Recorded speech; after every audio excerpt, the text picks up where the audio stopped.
అని చెప్పి ముఖ్యమంత్రి చెప్పినట్టుగా అనిపిస్తోంది, తెలుస్తోంది. దీనిపైన మీరేమంటారు? ఆయనకున్న ఆలోచన, ఆయనకుందా ఆయనకున్న ముందు జాగ్రత్త, మా సినిమా వాళ్ళకుండుంటే, దిల్ రాజుకుండుంటే, ఈరోజు చిన్నవాళ్ళు కూడా అడిగి అసలు ఏంటి మీ కష్టాలను తీసుకెళ్ళేవాడు. ఎందుకంటే డబ్బుందని అహంకారం, మాకు పదవొచ్చిందని అహంకారం, మేము పెద్దవాళ్ళతో సినిమాలు తీస్తున్నామని అహంకారం, ఈరోజు మా పెద్దవాళ్ళు లేనిదే మేము లేవని అహంకారం. మేమందరం చిన్నవాళ్ళం సినిమాలు ఆపేస్తామండి. మేము ఆపేస్తప్పుడు ఆయన సినిమాలు చేయమనండి. కొన్నాళ్ళు సినిమాలు పెద్ద సినిమాలు రాకపోతే చిన్న సినిమా నిర్మాతలే కాపాడారండి.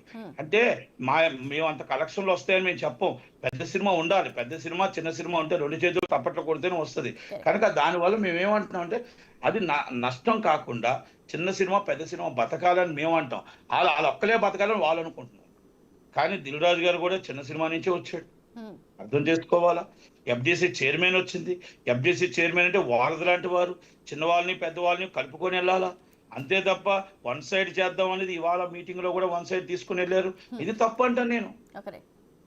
ఇది తప్పు అంటాను నేను. ప్రోటోకాల్ ఎండి గారు, ఎఫ్డిసి ఎండి గారు అర్థం చేసుకోవాల్సింది ఏంటంటే ప్రోటోకాల్ నేను ప్రొడ్యూసర్ కౌన్సిల్ జాయింట్ సెక్రటరీ అంటే 350 మంది నేను ఓట్లేస్తే గెలిచిన వ్యక్తిని, ఇండిపెండెంట్ గా గెలిచిన వ్యక్తిని, ఎవరి సహాయంతో వెళ్ళలేదు నేను. ప్రజలు నాకు మా నిర్మాతలు నాకు ఓటు వేస్తే గెలిచాను నేను.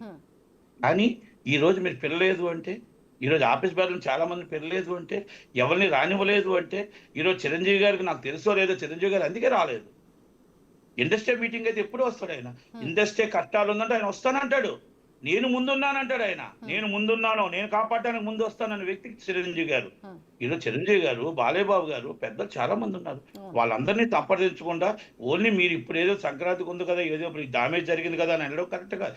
సంవత్సరం నుంచి ఏం చేస్తున్నారు అడుగుతున్నా నేను. ఆయన డామేజ్ కాదు, గవర్నమెంట్ కి డామేజ్ చేసినప్పుడు మీరు అందరూ ఎందుకు ఫీట్ చేయలేదని అడుగుతున్నా, ఎందుకు ప్రెస్ మీట్ పెట్టలేదని అడుగుతున్నా.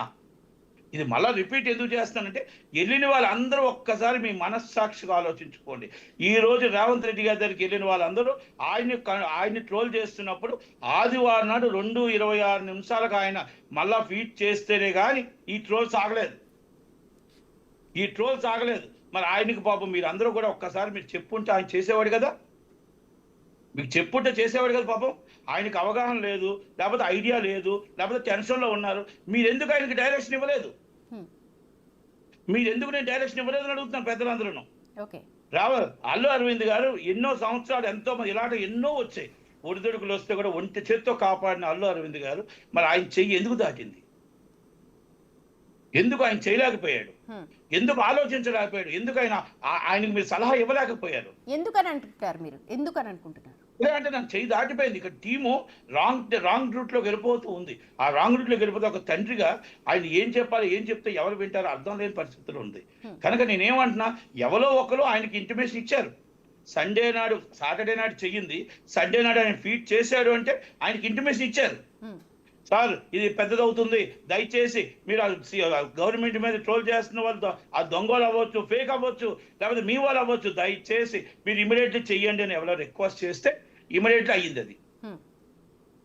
అదే మీరు చెప్పుంటే అంటే నేనేమంటున్నా అంటే మనకు మంచి పెట్టారు, మంచి చేశాడు, గవర్నమెంట్ మంచి చేసింది, చెడు చేయలేదు. పుష్పకు కూడా మంచిగా చేసింది. అనుకోని సంఘటనలో జరిగిన సిచ్యువేషన్ని మనం ఇలాగా ట్రోల్ చేయడం కరెక్ట్ కాదు కదా అని మీరు ఎందుకు చెప్పలేకపోయారు?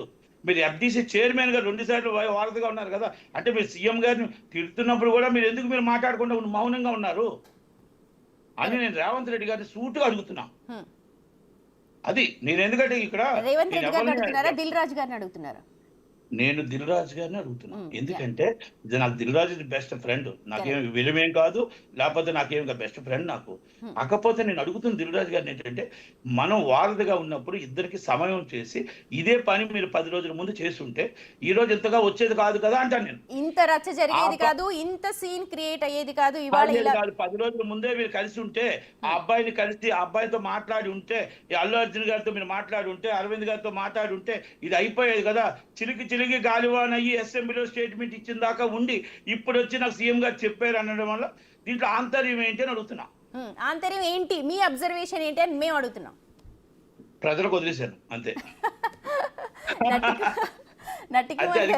మీరు చాలా బోల్డ్ గా మాట్లాడతారు, మీరు ఏమి ఉంచుకోరు కాబట్టి. అంటే ఇప్పుడు ఆయనకున్న ఇబ్బంది ఆయనకు ఉంటది. ఓ సినిమా రిలీజ్ ఉంది పాపం, ఆయన బాధ ఆయనకు ఉంటుంది, ఆయన కష్టం ఆయనకు ఉంటుంది కాబట్టి నేను దానికి అడిగి ఎక్కువగా వెళ్ళట్లేదు. ఓకే. సరే. ఇప్పుడు సినిమా ఇప్పుడు మీటింగ్ సంగతి మనం మాట్లాడితే ముఖ్యమంత్రి గారు చాలా సూచనలు చేశారు ఇక్కడ. ఏంటంటే దిల్ రాజు బయటకొచ్చి ప్రభుత్వం పెద్దది, ప్రభుత్వం డెసిషనే ఫైనల్ అని చెప్పి అన్నారు. సో ప్రభుత్వం ఎలాంటి డెసిషన్ తీసుకుంటో అది ఇండస్ట్రీ కట్టుబడి ఉంటుంది, అది తెలుస్తోంది. అయితే ఇక్కడ మనకు చెప్తోంది ఏంటంటే రియల్ లైఫ్లో ఎలా అయితే ఉన్నారో రియల్ లైఫ్లో కూడా హీరోలుగా ఉండండి, సందేశాత్మకంగా చెయ్యండి, అలా ఉండండి అని చెప్పడంలో ఏమైనా తప్పుందా? ఆయన సీఎం గారికి అన్ని తెలుసండి. ఆయన చాలా చాలా మంచి వ్యక్తి అండి. ఆయన కొన్ని విషయాలు మేము టీవీలో చెప్పకూడదు కానీ is helping nature, is the government helping nature, Pushpa team help చేశారండి. ఆ హెల్ప్ను మనం నిలబెట్టుకోలేకపోతున్నాం అనేది మాత్రం మేము చెప్పగలుగుతా. ఎందుకంటే మనం కొన్ని నేను ఆ మీడియా ద్వారా కొన్ని వెలుపరచలేమండి. ఇది వాళ్ళకి తెలుసు అండి, వెళ్ళిన వాళ్ళందరికీ తెలుసు గవర్నమెంట్కి ఆయన ఏం సపోర్ట్ చేస్తున్నాడో, గవర్నమెంట్ సినిమా ఫీల్డ్కి ఎంత సపోర్ట్ చేస్తున్నాడో. మీకు 10 సంవత్సరాలు మీకు ఎవరైనా చేశారండి? 10 సంవత్సరాలు కేటీఆర్ గారు మీ వెనకాల మిమ్మల్ని వాడుకున్నారా? కానీ మీరు ఈరోజు కొంత రాజకీయంగా ఆయనకు మీరు కొంత రాజకీయంగా కొంచెం వాడుకున్న అంటే దీంట్లో ఇది బీఆర్ఎస్ కూడా ఉంది, బీఆర్ఎస్ కూడా ఉంది దీంట్లో. నేను సూటిగా చెప్తున్నాను. దాన్ని ఆయన్ని మనం బదలాం చేయడం తప్ప మంచి చేసే వ్యక్తిని మనం అలాంటిది ఇండస్ట్రీ బాగుండాలనే వ్యక్తిని ఇవన్నీ ఉన్నాయండి, చాలా ఉన్నాయి. కనుక అలాంటి వ్యక్తి బాగుండాలని మనం కోరుకోవాలండి. ఇక్కడ మీరు ఇందాక అన్నారు కదా, మీ అబ్జర్వేషన్లో సినీ నిజంగా ప్రోటోకాల్ పాటించుంటే మిగిలిన హీరోస్ కావచ్చు, లేకపోతే మీరు కావచ్చు, మిగిలిన సభ్యులందరూ కూడా అక్కడ వెళ్ళే ఇది వన్ మ్యాన్ షోగా వెళ్ళే డైరెక్షన్ లాగా కనిపిస్తోందా? ఉండదండి, వన్ మ్యాన్ షో డైరెక్షన్ ఏమి ఉండదండి. చిరంజీవి గారు ఎంటర్ అవుతారు. చిరంజీవి గారు దీంట్లో మొత్తం ఇండస్ట్రీ కోసం అయితే చిరంజీవి గారు ఎంటర్ అవుతారండి. చిరంజీవి గారు కంపల్సరీ ఎంటర్ అవుతారు. ఇండస్ట్రీ ఆయనకి చిన్నవాడు కావాలి, పెద్దవాడు కావాలి. గవర్నమెంట్ ఆంధ్రప్రదేశ్ గవర్నమెంట్ జీవాపుడు నట్టి కుమార్ నుంచి అప్ టు పెద్దవాళ్ళ దాకా, ప్రభాస్ దాకా అందరిని అడిగి అందరిని కూర్చోబెట్టి మీటింగ్ పెట్టి మాట్లాడి ఆయన జీవో పాస్ చేయించాడు. అంతే తప్ప చిరంజీవి గారు ఎప్పుడు కూడా ఆయన నేను చాలా గొప్పవాడిని, నేను చాలా పెద్దవాడిని అని వన్ సైడ్